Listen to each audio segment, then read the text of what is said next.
নবীজি বলেছেন, রোজাদারের মুখের থেকে যে গন্ধ বের হয়, আল্লাহ পাকের কাছে রোজাদারের মুখের গন্ধ মিস্ক আম্বারের চাইতে বেশি পবিত্র।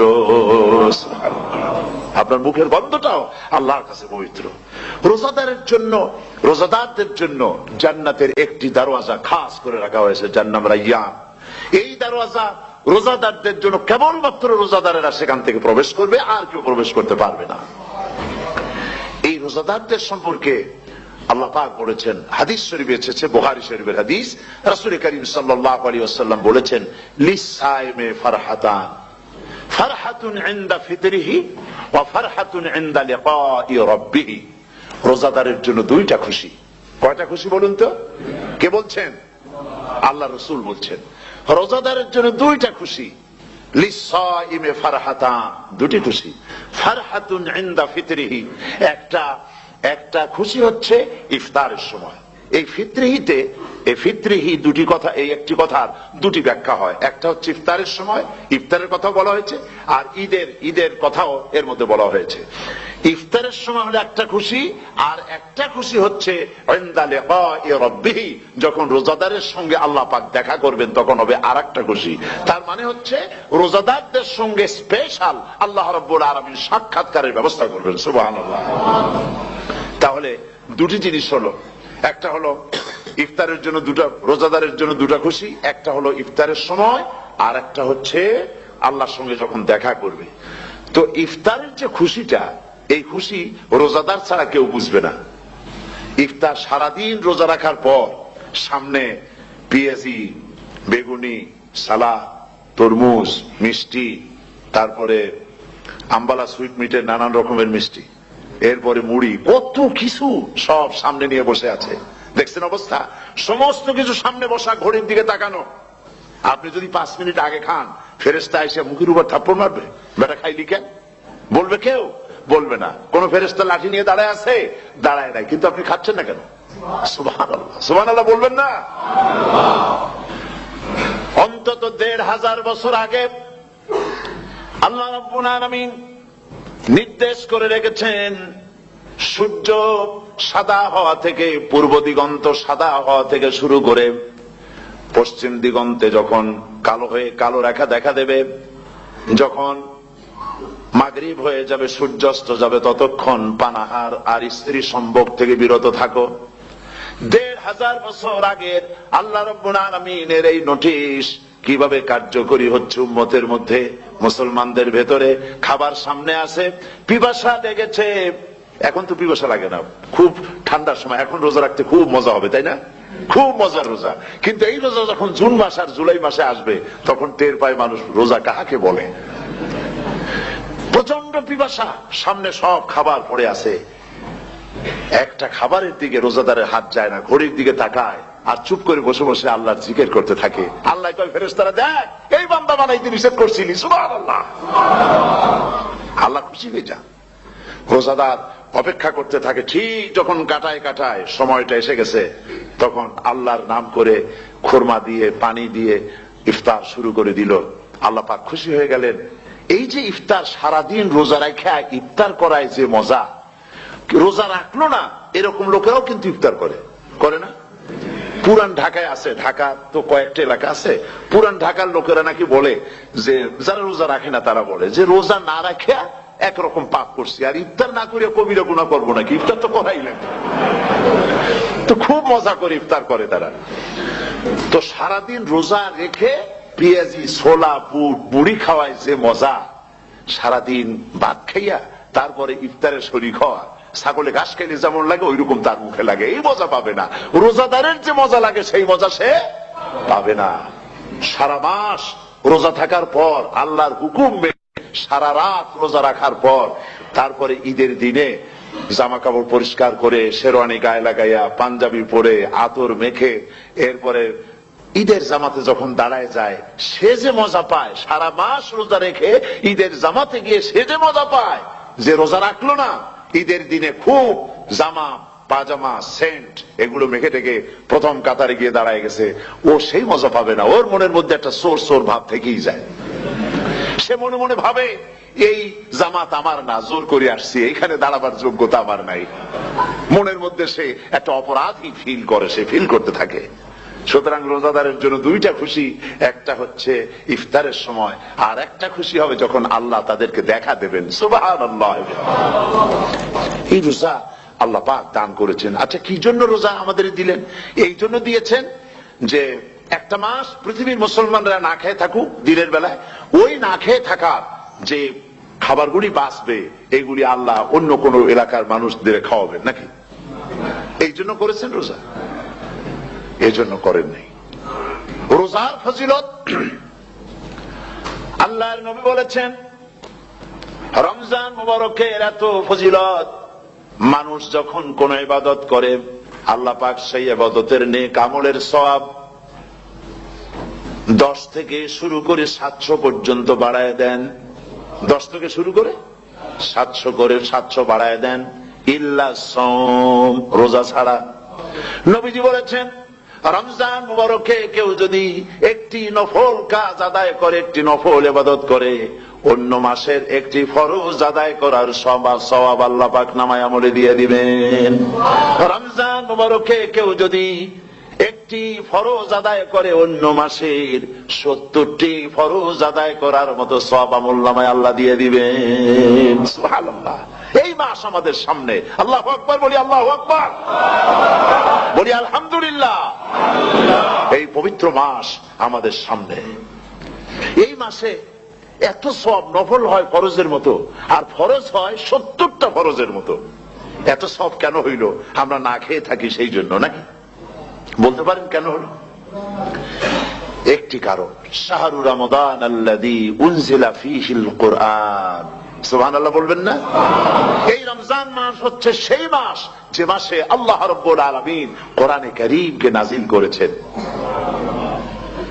এই মাসের মধ্যে একটি রাত আছে, খায়রুম মিন আলফি শাহর, যে রাতটি 1000 মাসের চাইতে বেশি গুরুত্বপূর্ণ আল্লাহর কাছে। সুবহানাল্লাহ। একটি রাত 1000 মাসের চাইতে গুরুত্বপূর্ণ। 1000 মাস ক্যালকুলেটর দিয়ে হিসাব করলে দেখা যায় যে 1000 মাসে 83 বছর 4 মাস হয়। তাহলে তার অর্থ কি এই যে একটানা 83 বছর 4 মাস ইবাদত করলে যে সওয়াব হবে, এই রাত্রে ইবাদত করলে সেই সওয়াব হবে? হতে পারে, এরকম হতে পারে, কিন্তু ব্যাখ্যাটা কি? ব্যাখ্যাটা হচ্ছে, আরবিতে আলফুন শব্দ দিয়ে 1000 বোঝানো হয় না। আরবিতে যখন আলফুন বলা হয় তাহলে বোঝা যায় সংখ্যাধিক্য, বিপুল সংখ্যা, হাজার হাজার, হাজার হাজার, থাউজেন্ডস এন্ড থাউজেন্ডস। এইটাকে বোঝানোর জন্য আরবিতে ব্যবহার করা হয় আলফুন, হাজার হাজার। তাহলে আল্লাহ কি বুঝাতে চাচ্ছেন? আল্লাহ রাব্বুল আলামিন তিনি আয়াত দ্বারা বুঝাতে চান, এর ব্যাখ্যা হচ্ছে এই পৃথিবীর মানবতার কল্যাণের জন্য, এই পৃথিবীর মানুষের ভালাইয়ের জন্য, মঙ্গলের জন্য হাজার হাজার মাস ধরে এই পৃথিবীর মানুষের যে কল্যাণ হয় নাই, এই রমজান মুবারকে একটা রাত আছে যেই রাতে আল্লাহ রাব্বুল আলামিন মানবতার সেই কল্যাণ করেছেন। সেই কল্যাণ কি দিয়ে করেছেন? শাহরু রমাদান আল্লাযী উনজিলা ফীহিল কোরআন, কোরআন নাযিল করে পৃথিবীর মানুষকে সেই কল্যাণ আল্লাহ দিয়েছেন। সুবহানাল্লাহ। বন্ধুগণ, কোরআন, কোরআন কি নিয়ামত আমাদের কাছে! সেই নিয়ামতকে আমরা চিনলাম না, আমরা বুঝতে পারলাম না কত বড় নিয়ামত আল্লাহ আমাদের দান করেছেন।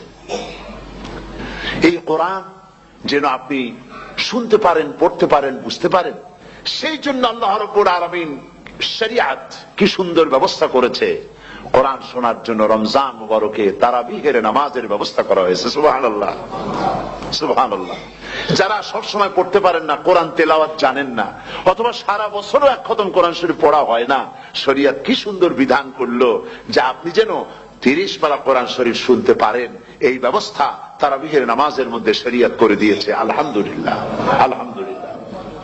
যাদের টাকা কড়ি আছে, আমি তাদেরকে অনুরোধ করব, যদি পারেন তাহলে মেহেরবানি করে রমজান মুবারকে উমরা পালন করবেন। সারা জীবন, সারা মাস অন্যায় করার পরে, গুনাহ করার পরে মানুষের অন্তঃকরণে কালিমা লেগে যায়, আল্লাহ রাব্বুল আলামিন রমজান মুবারকের একটা ব্যবস্থা করেছেন, ইঞ্জিন ওভারহোলিং এর মতো, ইঞ্জিন ডাউন দেওয়ার মতো। আপনার কালকে, আপনার আত্মাকে, আপনার বিবেককে, আমার বিবেককে পরিষ্কার করার জন্য রমজান মাস করে দিয়েছেন। রমজান মুবারকের একটি মাসের কোর্স যদি কমপ্লিট করা যায়, তাকওয়া দিয়া যদি ভরে দেওয়া যায়, তাহলে বাকি 11 মাস আরামসে চলবে, কোনো অসুবিধা হবে না। নবীজি বলেছেন রমজান মুবারকের মাস আসার সঙ্গে সঙ্গে আল্লাহ রাব্বুল আলামিন তিনি জান্নাতের সমস্ত দরজাগুলি খুলে দেন, আর জাহান্নামের সব দরজাগুলি আল্লাহ রাব্বুল আলামিন বন্ধ করে দেন। সুবহানাল্লাহ।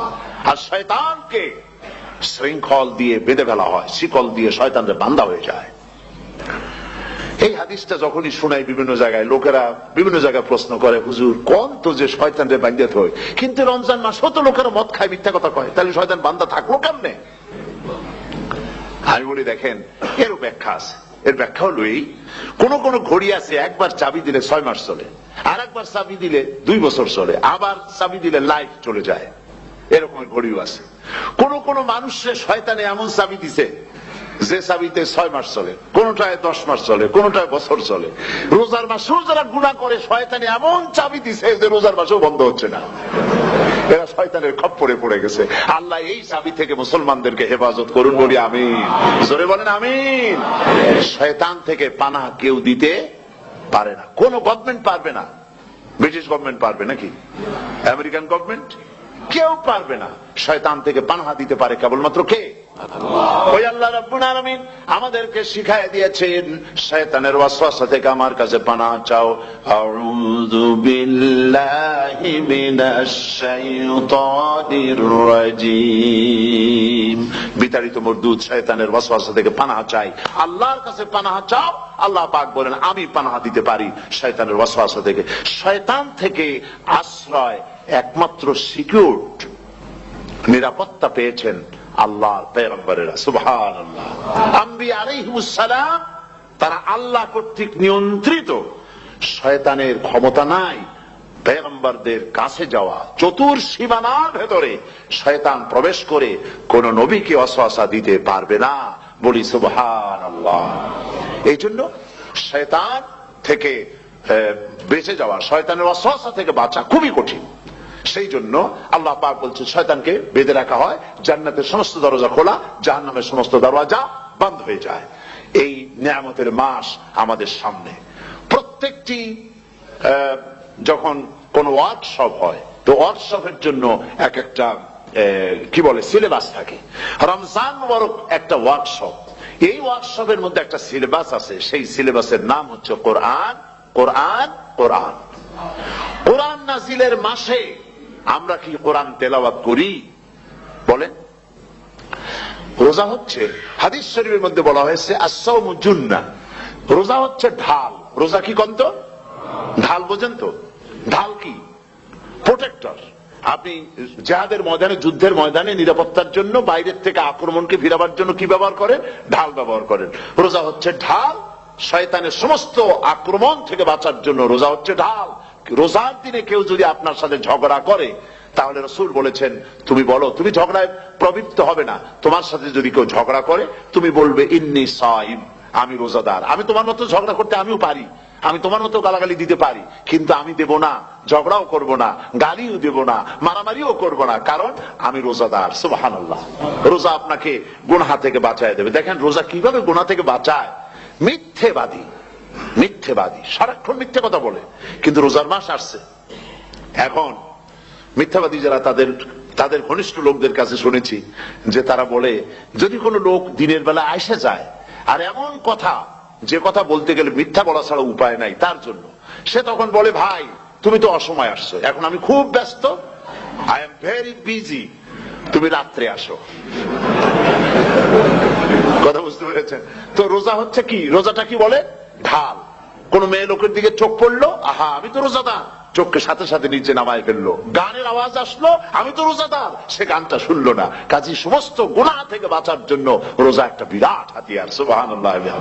এই মাসে আল্লাহ রাব্বুল আলামিন এই মাসটা, এই রোজাটা কেন দিয়েছেন? লাআল্লাকুম তাত্তাকুন, ইয়া আইয়ুহাল্লাযীনা আমানু কুতিবা আলাইকুমুস সিয়ামু কামা কুতিবা আলাল্লাযীনা মিন ক্বাবলিকুম লাআল্লাকুম তাত্তাকুন। হে বিশ্বাসীরা, তোমরা যারা ঈমান এনেছো শোনো, আমি রোজাকে তোমাদের জন্য ফরজ করেছি, যেমন করে ফরজ করেছিলাম তোমাদের পূর্বপুরুষদের উপরে। রোজা শুধু আমাদের উপরে ফরজ হয়েছে তা না, আমাদের আগে যারা যেসব নবীরা আসছিলেন তাদের উপর রোজা কি ছিল? ফরজ ছিল। সুতরাং এই রোজা তোমাদের উপরে ফরজ, এই জন্য লাআল্লাকুম তাত্তাকুন, যাতে করে তোমরা কি হতে পারো? পরেজগার হতে পারো। কি হতে পারো? পরেজগার, মুত্তাকি হতে পারো, আল্লাহকে ভয় করতে পারো। একমাত্র আল্লাহর ভয় মানুষকে ভালো বানাতে পারে। একটা মানুষ জান্নাতে যাওয়ার জন্য, জাহান্নাম থেকে বাঁচার জন্য একটা জিনিস, কয়টা জিনিস বলেন?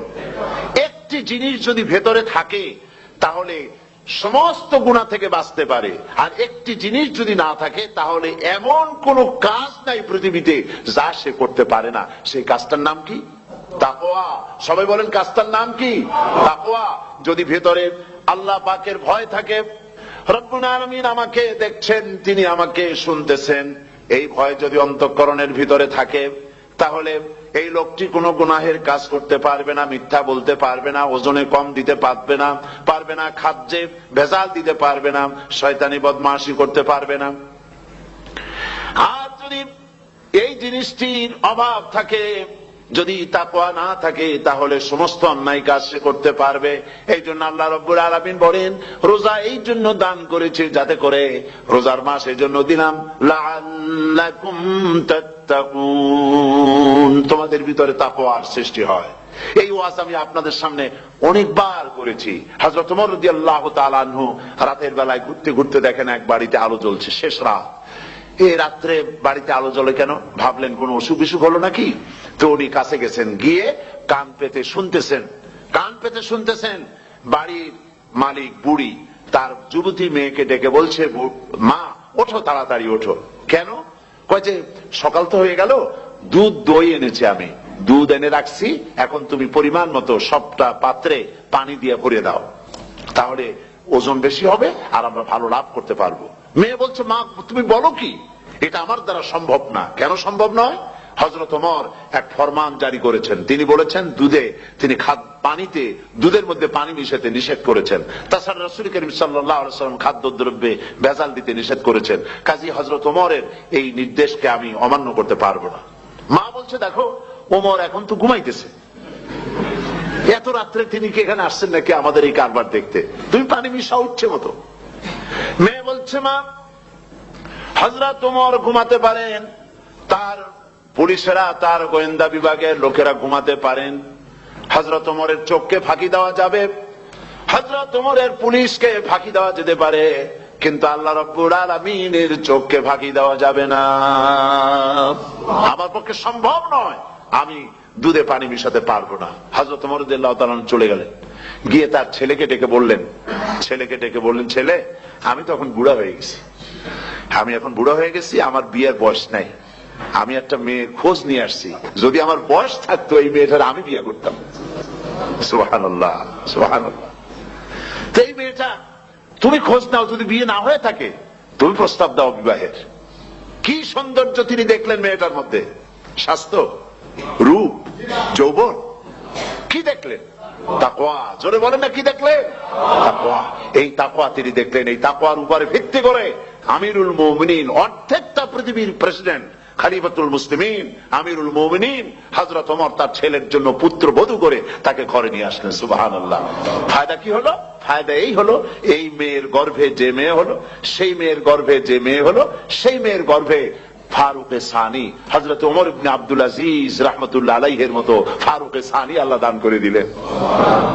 সুবহানাল্লাহ বিহামদি। এটা নাম হচ্ছে তাকওয়া। এই তাকওয়ার ব্যাপারে হযরত ওমর রাদিয়াল্লাহু তাআলা আনহু, তিনি হযরত কাব বিন উবাই রাদিয়াল্লাহু তাআলা আনহুকে জিজ্ঞেস করেছিলেন যে তাকওয়ার একটা ব্যাখ্যা আপনি কি আমাকে বলতে পারেন, তাকওয়ার ব্যাখ্যাটা কি? তিনি বললেন, হ্যাঁ পারি। কি ব্যাখ্যা? তিনি বললেন যে দেখুন, তাকওয়ার ব্যাখ্যা হচ্ছে এই যে সংকীর্ণ একটি রাস্তা, সরু ন্যারো একটা রোড, এই ন্যারো রোডের দুই দিকে আছে কাঁটাযুক্ত লতা পাতা।